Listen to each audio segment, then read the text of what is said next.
जया बहुत खुश थी क्योंकि उनका इकलौता बेटा राहुल सालों बाद कामकाज से छुट्टी लेकर घर वापस आ रहा था और वो चाहती थी कि अब उसके बेटे राहुल की शादी उसकी सहेली सुषमा की बेटी पलक से हो जाए, जो कि बहुत खूबसूरत और मॉडर्न ख्यालों की लड़की थी।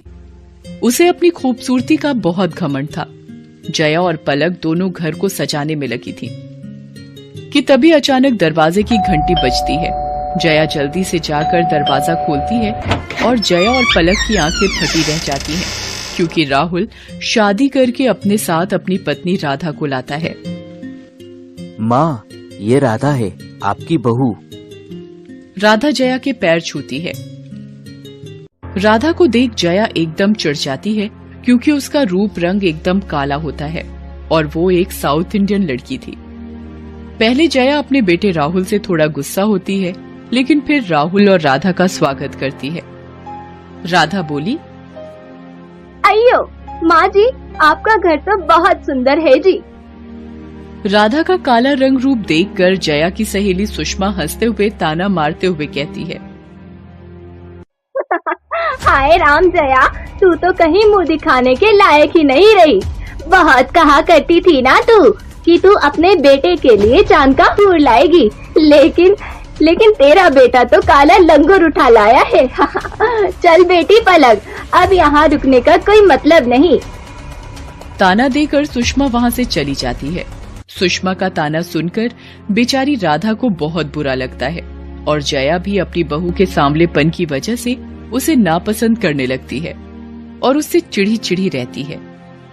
अब राधा दिन भर घर का कामकाज करती और सबका खूब ख्याल रखती, लेकिन जया उससे नाखुश रहती।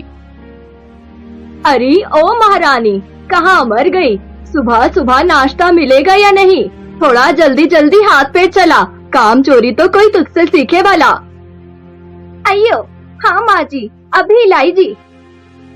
राधा नाश्ता लेकर आती है, जो देखकर जया का चेहरा लाल हो जाता है।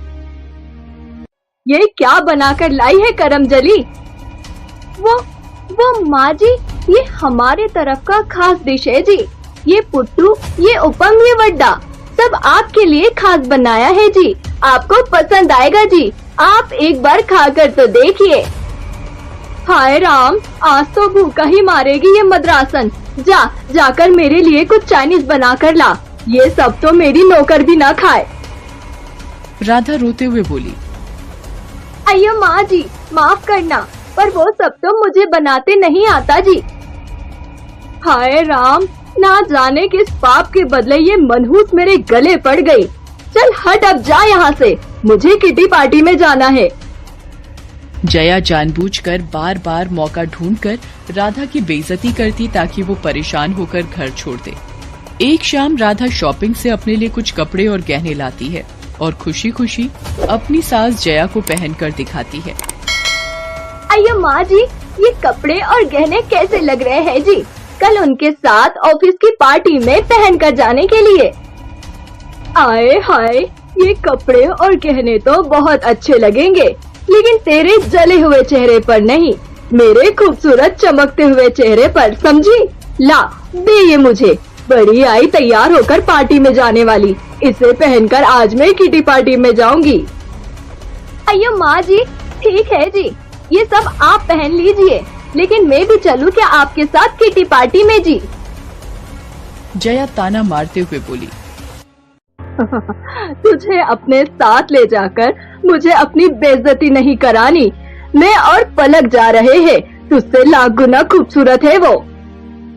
जया राधा का मजाक उड़ाकर वहाँ से किटी पार्टी में चली जाती है, जहाँ पार्टी में जया की एक सहेली कहती है, अरे जया बहन, मैंने सुना है कि तेरा बेटा खूबसूरत बहू लेकर आया है, पर तूने तो अभी तक उसकी मुंह दिखाई भी नहीं की। तो हम सब सोच रहे हैं कि परसों हम सब तेरी बहू से मिलने आए, उसके हाथ का खाना भी खा लेंगे।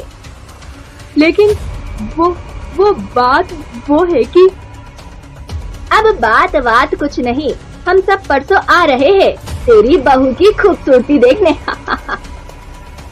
ये सुनकर जया की चिंता बढ़ जाती है। वो परेशान होकर घर पहुंचती है।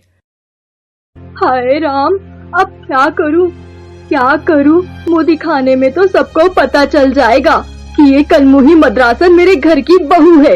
लेकिन इतनी देरी हो गई, आखिर ये मद्रासन गई कहाँ? घर छोड़ के तो चली नहीं गई। भगवान करे ऐसा ही हुआ हो। तभी राधा बाजार से सामान लेकर घर आती है। आ गई महारानी। जब देखो तब शॉपिंग करने निकल जाती है और यहाँ मेरे गले में जान अटकी पड़ी है। और ये क्या हालत बनाकर आई है? कपड़े गंदे और हाथ में खरोच, किसी से मारपीट करके आई है क्या कलमुही? अयो माँ जी, वो क्या हुआ ना जी, बाजार में एक चोर एक महिला और बुजुर्ग का सामान लेकर भाग रहे थे कि तभी।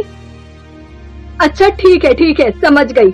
अब ज्यादा मुंह मत चला, मैं बहुत चिंता में हूँ इस वक्त। माँ जी, ये आपके लिए आपके घुटनों की दर्द की दवाई और ये आपका चश्मा ठीक करवा कर लाई हूँ। और माँ जी, एक आज बाबा मिले थे, उन्होंने ये मिट्टी दी है, बोला बहुत चमत्कारी है ये, इसे चेहरे पर लगाने से मैं गोरी हो जाऊंगी जी। हाँ, अब एक दिन में तो कोई चमत्कार ही तुझे गोरा कर सकता है। भगवान मेरी लाज बचाए। अब जा यहाँ से, परसों तेरी मुंह दिखाई है, जितना हो सके अच्छे से तैयार होकर जाना, समझी? अब राधा की मुंह दिखाई का दिन आ जाता है। जया की सब सहेली राधा की मुंह दिखाई के लिए इकट्ठा होती हैं। राधा खूब अच्छे खाने के पकवान बनाती है और घूंघट डालकर बैठी होती है।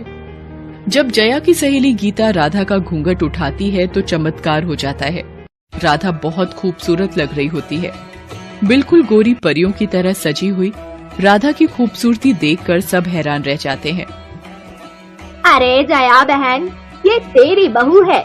सचमुच ये तो बहुत ही खूबसूरत और होनहार है, लाखों में एक है, लाखों में। तू जानती है, कल ही की बात है, बाजार में एक दो चोर मेरे और बाबूजी का सामान लेकर भाग रहे थे। किसी ने हमारी मदद नहीं की। तब तेरी बहू ने बड़ी बहादुरी से उन चोरों से हमें बचाया और हमारा सामान हमें वापस मिल गया। तब हमें पता चला कि ये कोई मामूली लड़की नहीं बल्कि एक पुलिस अफसर रह चुकी है। लेकिन एक एक्सीडेंट के बाद इसे अपनी नौकरी छोड़नी पड़ी। तू तो बहुत ही भाग्यशाली है जो तुझे इतनी होनहार बहू मिली है, सच में। अपनी सहेली गीता के मुंह से अपनी बहू की इतनी तारीफ सुनने के बाद जया की आंखों में आंसू आ जाते हैं और उसे अपनी गलती का एहसास होता है, क्योंकि उसने हमेशा अपनी बहू की बदसूरती के आगे कभी उसकी अच्छी खूबियों और खूबसूरत मन को देखा ही नहीं।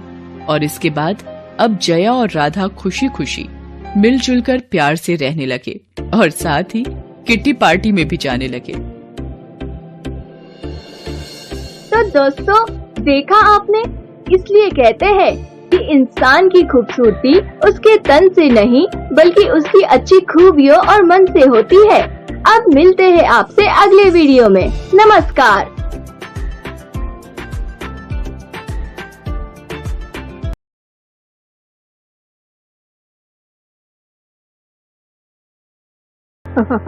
तुझे अपने साथ ले जाकर मुझे अपनी बेइज्जती नहीं करानी।